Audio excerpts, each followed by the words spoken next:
کے سامنے اس موقع پر کچھ عرض کروں تو مختصر سی گزارشات کروں گا۔ نکاح اصل میں ایک ایسا معاملہ ہے جو عبادت ہے، اور یہ معاملہ ساری زندگی کا ہوتا ہے۔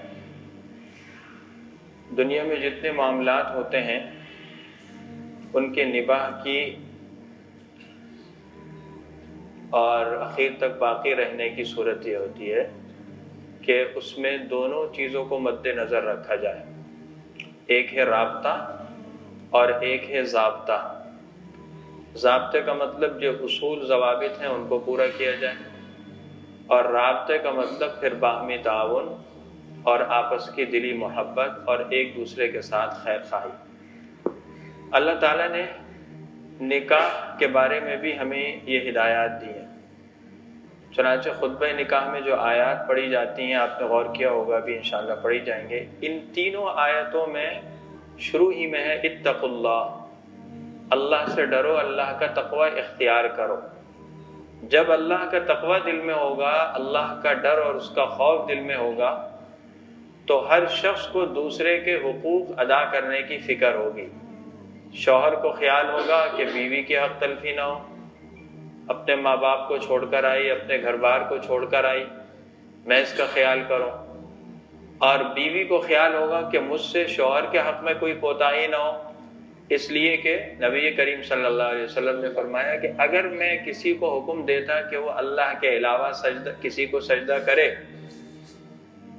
اگر یہ حکم صحیح ہوتا تو میں بیوی کو کہتا کہ وہ شوہر کو سجدہ کرے۔ تو شروع ہی میں کہا گیا بھائی اللہ کا تقوی اختیار کرنا، اللہ کا ڈر دل میں رکھنا، تاکہ ہر ایک کو دوسرے کے حقوق کی ادائیگی کی فکر ہو۔ آج مجھ سمیت ہر آدمی کا معاملہ یہ ہے کہ مجھے اپنا حق لینے کی فکر ہے دوسرے سے، لیکن دوسرے کو اس کا حق ادا کرنے کی فکر نہیں ہے۔ تو نکاح کے اندر بھی یہی معاملہ ہوتا ہے، اس کی وجہ سے پھر بہت سے مسائل اور پریشانیاں ہوتی ہیں۔ شوہر کو معلوم ہونا چاہیے کہ بیوی کے حقوق کیا ہیں میرے ذمے، اور بیوی کو معلوم ہونا چاہیے کہ شوہر کے حقوق اس کے ذمے کیا ہے۔ اور اس کی اتنی اہمیت ہے کہ اللہ تعالیٰ نے سورہ بقرہ میں جو قرآن کریم کی شروع کی صورتوں میں ہے، اور پھر سورہ نساء ہی میں یہ آیتیں اتاری، وَعَاشِرُوهُنَّ بِالْمَعْرُوفِ، عورتوں کے ساتھ اس نے سلوک کرو، اچھی طرح رکھو، مردوں کو کہا۔ اور عورتوں سے فرمایا وَلِلرِّجَالِ عَلَيْهِنَّ دَرَجَةٌ، دیکھو اللہ نے مردوں کو تم پر ایک درجے فوقیت دی ہے، ساری زندگی اس کا خیال کرنا۔ اور دوسری چیز ہے رابطہ۔ ضابطے کے بعد رابطہ کیا ہے کہ آپس میں دلی محبت ہو، لِتَسْكُنُوا إِلَيْهَا وَجَعَلَ بَيْنَكُمْ مَوَدَّةً وَرَحْمَةً۔ اللہ نے یہ رشتے نکاح کیوں پیدا کیا، بیویاں کیوں دی، تاکہ سکون ہو اور آپس میں محبت کا اور رحمت اور مہربانی کا مادہ رکھ دیا۔ جب تک یہ جذبات ہیں نکاح کی گاڑی صحیح چلتی رہے گی، اور جب یہ جذبات ختم ہونے لگیں گے، سڑ پڑنے لگیں گے، تو پھر وہ گاڑی کھچنی شروع ہو جائے گی، وہ گاڑی بند ہونی شروع ہو جائے گی۔ اور آپس کی محبت کیسے پیدا ہوگی؟ نبی کریم صلی اللہ علیہ وسلم کی تعلیمات پر قربان جائیے کہ پہلی بات تو یہ کہ خود اللہ تعالیٰ نے فرمایا فَإِن كَرِهْتُمُوهُنَّ شَيْئًا فَعَسَىٰ أَن تَكْرَهُوا شَيْئًا وَيَجْعَلَ اللَّهُ فِيهِ خَيْرًا كَثِيرًا۔ دیکھو اگر عورت کی کوئی بات تمہیں ناپسند ناگوار گزرے تو سمجھ لو ہو سکتا ہے کوئی چیز مجھے اچھی نہیں لگ رہی ہو، اللہ نے اس میں خیر رکھی ہو، تو یہ سمجھو کہ ہمارا یہ رشتہ بہتر ہے، میرے لیے یہی بیوی بہتر تھی، اور بیوی سوچے میرے لیے یہی شوہر بہتر تھا۔ آج تو چھوٹے چھوٹے موقع پر تھوڑی سی بات پیش آئی تو بیوی دکھڑا رونا شروع کر دیتی ہے، اور شوہر اس سے شکوے شروع کر دیتے۔ اور حضور کریم صلی اللہ علیہ وسلم نے کیا فرمایا، لا یفرق مؤمن مؤمنا، دیکھو کوئی مومن شخص کسی مومن عورت سے بغض نہ رکھے، نفرت نہ کرے۔ کیوں؟ ان کرہ منہا خلقا رضی منہا آخر، فرمایا اگر تمہیں اس کی کوئی ادا پسند نہیں تو کوئی عادت اچھی بھی لگتی ہوگی، مثبت پہلو دیکھو، منفی پہلو نہ دیکھو۔ بھائی اگر عورت کی تعلیم کم ہے، عورت کا خاندان کم ہے، تو یہ سوچو یہ میری خدمت بھی تو کرتی ہے، یہ میرے لیے رات کو جاگتی بھی تو ہے۔ اگر مرد کے پاس پیسہ کم ہے، سوچو یہ میرے لیے کماتا ہے، رات دن ایک کر کے محنت کرتا ہے۔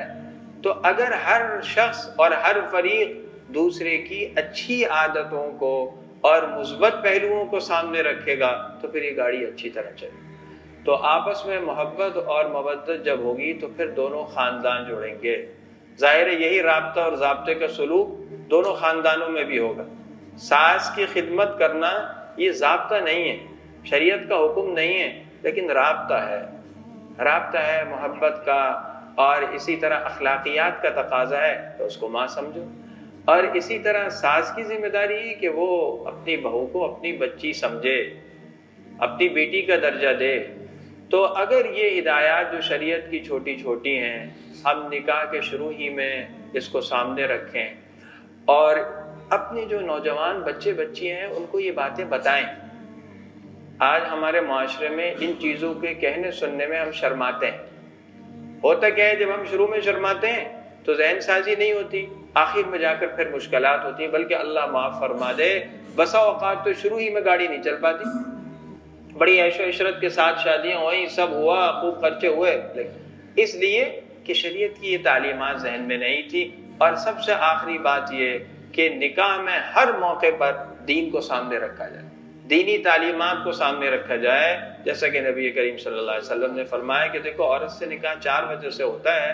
اس کا حسب نسب دیکھتے ہیں، کبھی اس کا حسن و جمال دیکھتے ہیں، کبھی مال دیکھتے ہیں، کبھی دین دیکھتے ہیں. فرمایا فاظفر بذات الدین تربت یداک، دیکھو دیندار عورت کو ترجیح دو، اس کو خوش نصیبی سمجھو کہ ہمیں دین نصیب ہوا. اللہ عمل کی توفیق عطا فرمائے. کریں گے بات.